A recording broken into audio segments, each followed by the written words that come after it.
สบายดีพี่น้องลูกหลานคนลาวคนไทยอยู่ไสก็แล้วแต่ที่หักหอมเสรีภาพและประชาธิปไตยทุกท่านพี่น้องยินดีต้อนรับทุกท่านเข้าสู่รายการเสียงประชาชนลาว Voice of the Lao People Welcome to everyone bienvenue à tous et à tous สวัสดีครับสบายดีพี่น้องขอห้องเพลงชาติก่อนเด้อหลายมื้อหลายวันบ่ได้ห้องเลยเด้อสบายดีสอน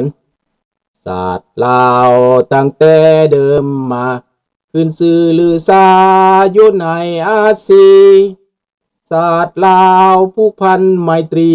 ร่วมสามัคคีฮักโฮมกันหักศาสตร์หักประเทศเฮาหักเจ้าปุกเกตเกษาร่วมหักร่วมศาสนาแต่บูหันมาหักษาดินแดนบ่ให้สะใดมาล้วนหาวีลบกวนหยาดแย่งสิ่งเอาไทยขึ้นเขามาลู่วุ่นวายสู้จนตัวตายต้านทานศัตรูสวยเสือสู้เลือดเนื้อเสื้อเผาพื้นผู้กูเอาบานเท่าถูกกันเอาขอโทษนะพี่น้องเด้อ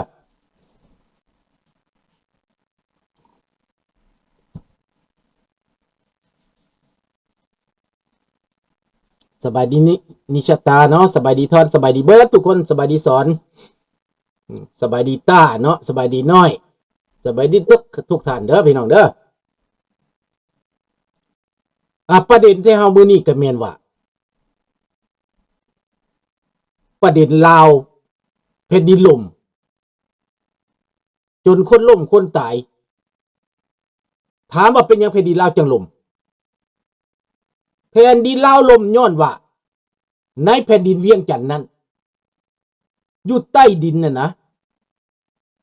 มีธาตุโพแทสเซียมและมีธาตุหลายๆธาตุว่าซั่นไปอาจจะมีโพแทสเซียมแมกนีเซียมสำหรับเขาเอาไปเฮ็ดหยังธาตุโพแทสโพแทสมันเป็นเกลือและมันก็เป็นแหายากอีกแร่เอิร์ธเขาห้องแหายาก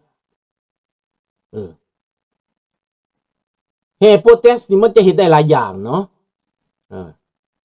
ผู้เชี่ยวชาญชำนาญเขาก็เว้าหลายอย่างเขาไปเฮ็ดได้หลายอย่างดังนั้นจีนมันอยากได้แห้งที่สุดผู้นำลาวนี่เท่ารุ่นก็เท่าสอนไส้นี่ก็อยากขายที่สุดเพราะว่าตัวเองสิได้เป็นเศรษฐีก่อนตายจะได้สแตกก่อนตายว่ากินให้มันหมดกินให้มันเสี่ยงกินบ้านกินเมืองแม่นบักทองรุ่นหรือบักสอนไส้นี้รัฐบาลสมัยก่อนพระเจ้าลาวบ่เคยขายชาติบ้านเมืองบ่เคยขายบ่แห่บ่เคยขายป่าไม้หลวงหลายไผมากป่านนี้เขื่อนก็จะพังเพราะว่ามันเจาะไปเบิดมันมีผลกระทบเขื่อนน้ำเงินกับลาวละต้องลาวเพราะว่าใต้ดินน่ะขุดไปหมดเลยดิมีผลกระทบแน่นอนขนเปื้อมือหลายร้อยคันหลุดพี่น้องหลายร้อยคันหลุดใส่เครื่องทันสมัยขุดได้บ่แม่นใส่จกขุดได้ใส่เลื่อยใบพัดหัวเพชรน่ะปั่นคน24ชั่วโมงมันสิเหลือหยังล่ะพี่น้องข้าพเจ้านี่สาธุเด้อขอให้เฮือนบักทองรุ่นกับเฮือนบักสอนใส่ล่มลงเด้อพี่น้องเด้อขอให้มันล่มลงจมลงอยู่บาดาลพุ่นให้มันหายสาบสูญไปเลยผู้นำพวกบ้า2คนอันนี้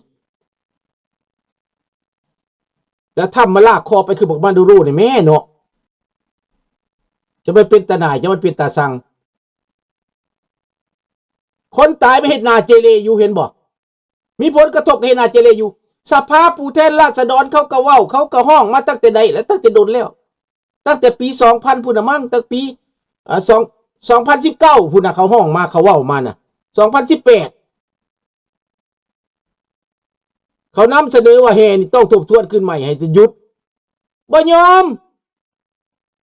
จำเป็นต้องขายจำเป็นต้องขุดไผเว้ากับบ่สนจังแม่นมันหน้าหมาแต่เทพพี่น้อง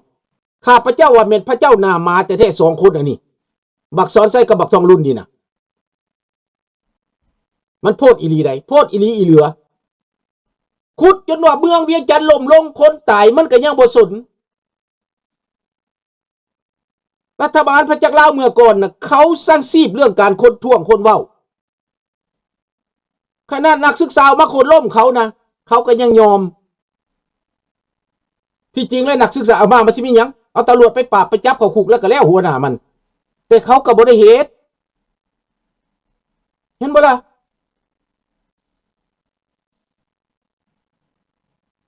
สบายดีท่านผมมาสีเนาะลาวอยู่ประเทศฝรั่งกับสมาคมสัมพันธ์ลาวมันเป็นตั้งมาตั้งแต่ดนเดี๋ยวสิเว้าเรื่องนี้นะเดี๋ยวสิเว้ามันเป็นใส่ซึกมาแต่ดนพวกสมาคมสัมพันธ์ลาวนี่มันเคลื่อนไหวเดี๋ยวนี้มันเปิดหน้าเปิดตาออกมาแฮงแล้วเดี๋ยวนี้นะแต่ก่อนข้าพเจ้าก็ด่าไปแล้วหน้าด้านที่สุดหน้าเหลื่อมที่สุดเห็นบ่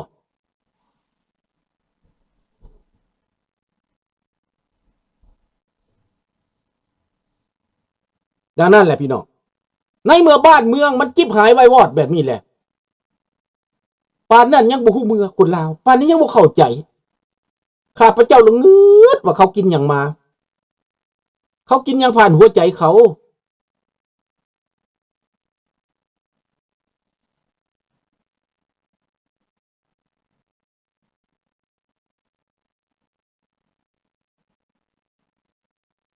เจ้าบ่ได้เป็นจะเป็นคุดหลายปานนั้นเขาเจ้าเอามาใส่ในประเทศเด้อเจ้าจะคุดจำกัดเนื้อที่ระหว่างลักกิโลเมตรหนึ่งอย่างซี่นะและคุดห่างออกไปจากตัวเมืองตัวบ้านซื้อแล้วคุดอยู่บ่อนเก่าหั่นบ่ให้ขยายไปบ่อนอื่นคันเจ้าเฮ็ดใส่ในประเทศน่ะนะโอโปแต่เจ้าขายให้จีนให้มันสัมปทานไปเบิดบ่อนใดก็ได้เอาไปเบิดจะไปก็สิลงไปอยู่เมืองพญานาคพุทธิลงไปอยู่ในเมืองบาดาลพุทธินี่เห็นบ่หลายเทื่อแล้วแผ่นดินล่มมันน่ะมันล่มลงไปหลายเทื่อแล้วแต่เทื่อนี้คนตายฮอด4คนเห็นบ่มันบ่ได้ไปขอโทษเขาได้มันเฮ็ดหน้าเจเลคือหน้าหมานี่เด้บักทองรุ่นมันฆาตกรเด้บักสอนไส้มันฆาตกรเด้พี่น้องนั่นละบักบัลลังก์นั่นแหละ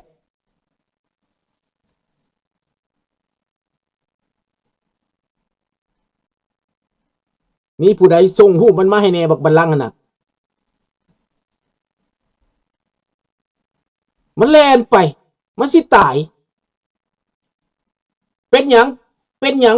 การเมืองฝรั่งเศสการเมืองฝ่ายซ้ายหลายในฝรั่งเศสซ้ายก็บ่แม่นซ้ายธรรมดาเด้ซ้ายจนเป็นคอมมิวนิสต์ผู้ใดฝรั่งเศสเป็นต้นตอปัญหาเด้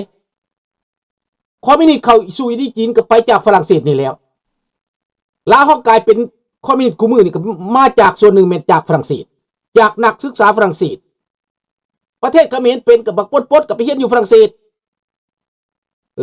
หลายๆคนเรียนอยู่ฝรั่งเศสนั่นอยากเป็นคอมมิวนิสต์อยากไปสู่สังคมนิยมแต่บ่ได้เป็นสุดท้ายแล้วไปนำเอาผีปอบเขามากินบ้านกินเมืองแล้วก็บ่รับผิดชอบอีกฝรั่งเศสเขาอิจฉาอเมริกาเขาอิจฉาพวกอเมริกาว่าซั่นไปอิจฉาอังกฤษอิจฉาอเมริกาฝรั่งเศสอันนี้แม่นตั้งแต่100 ปีมาแล้วเขาอิจฉาหั่นน่ะทุกสิ่งทุกอย่างเขาจะต้านอเมริกาเบิดเบิ่งแม่เบิ่งสถานีฝรั่งเศสแม่ข้าพเจ้าไปฟังกฎหมายจังซั่นกฎหมายจังซี่กฎหมายโลกกฎหมายแม่สู่หยังสรรพชาติมันเห็นยังบ่ได้แล้วมันเป็นหุ้นเซิร์ชแล้วแก้วคุมหมดแล้วสรรพชาติก็ได้เจ็กคุมหมดแล้วเห็นบ่ล่ะรัสเซียคุมหมดแล้วมันเอาเงินให้สถานี RTN น่ะนะแม่นรัสเซียเอาเงินให้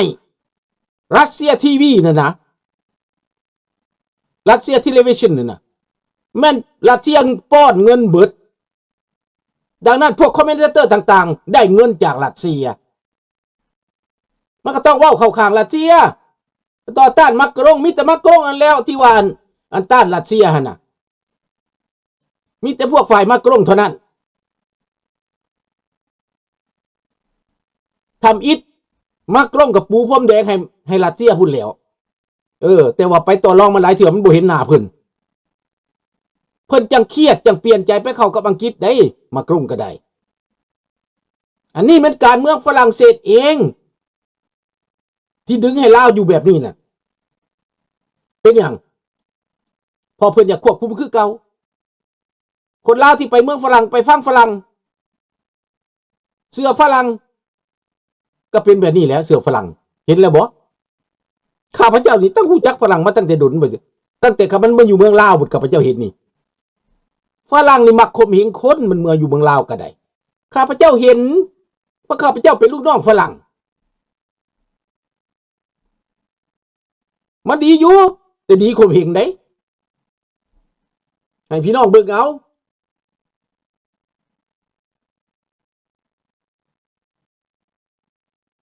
จะว่ามันดีบ่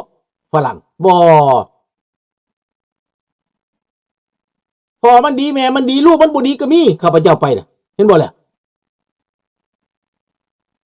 สบายดีลิงน้อยดังนั้นฝรั่งอิจฉาอเมริกาพี่น้องข้าพเจ้าสิเว้าสู่ฟังมื้อนี้นะแล้วรัฐบาลมากรุงบ่ได้เว้าหยังเพราะมากรุงเราฮู้จักว่าอเมริกาเฮ็ดหยังเราฮู้แต่พวกอื่นๆของฝรั่งเศสน่ะนะ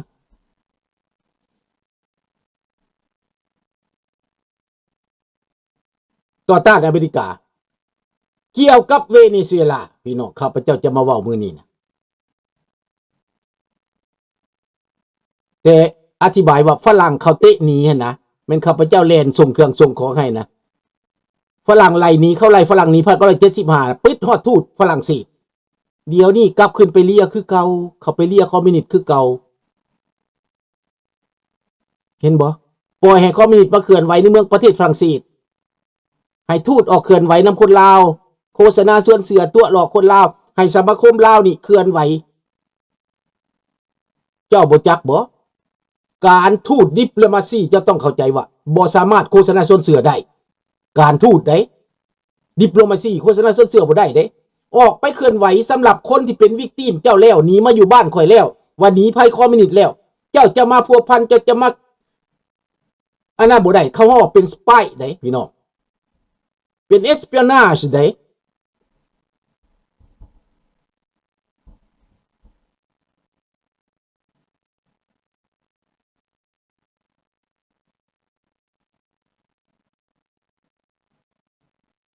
ไผว่าฝรั่งดีก็ว่าโลดพระดังและตูการใหญ่นาเกลืออ้ายอีแม่นหั่นแหละ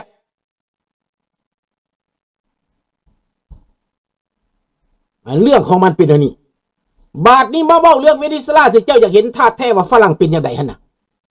ใครตัวมักรุงแล้ววะมันเป็นแอกใหม่แล้วต้องไปใหม่ต้องประชาธิปไตยมาแล้วมักรุงเว้าถือแต่คนฝรั่งส่วนใหญ่บ่ยอมข้าพเจ้าเบิ่งหนักกว่ามันเตอร์แต่ละซ่องแล้วพวกเดินมากพิษเป็นไผข้าพเจ้าสิเว้าให้ฟังผู้เดินมากพิษเป็นไผฝ่ายค้านของเวเนซุเอลาหนีไปอยู่ยุโรปไปอยู่ฝรั่งเศสไปอยู่หลายๆประเทศในฝรั่งเศสในยุโรปไปฟังการเมืองยุโรปบาดนี่ลิ้นการเมืองยุโรปปานว่าเพิ่นมีกำลังปานว่าเพิ่นมีกองทหารปานว่าเพิ่นมีอำนาจล้นฟ้าพวกฝ่ายค้านหั่นน่ะเคยเป็นฝ่ายค้านอยู่ในเวเนซุเอลาตูนไปยุโรปมี2คนแต่ว่าตาผู้ชายหั่นอาจจะมีประสบการณ์หลายกว่าผู้หญิงผู้หนึ่งที่ตนไปที่ได้รางวัลหั่นน่ะแห้งแล้วคันไปลิ้นการเมืองแบบนั้นเจ้าลิ้นการเมืองต้านอเมริกาถ้าเจ้าสลาดนะเขาเอาบักมาดูโรไปแล้วฝ่ายค้านก็ต้องรวมมืออาศัยกำลังของอเมริกานั้นปกป้องเจ้าสันตัวเป็นเสือกันกระสุนเจ้าสันตัวคันเจ้าเก่งคันเจ้าสลาดบ่แม่นว่าอเมริกาเขามาหาเจ้าแล้วเจ้าสิตายเกาหลีใต้เนี่ยเขาบ่เห็นตายญี่ปุ่นเนี่ยเขาบ่เห็นตายฟิลิปปินส์เนี่ยเขาบ่เห็นตายแม่นบ่แต่ว่าเพิ่นไปฟังการเมืองฝรั่งให้ต้านอเมริกาให้โจมตีอเมริกาแล้วอ้าปากขึ้นมาพิษอเมริกาก็บ่ไว้ใจเจ้าโลดคันเขาบ่ไว้ใจเจ้าโลดเขาสิหนุนเจ้าว่า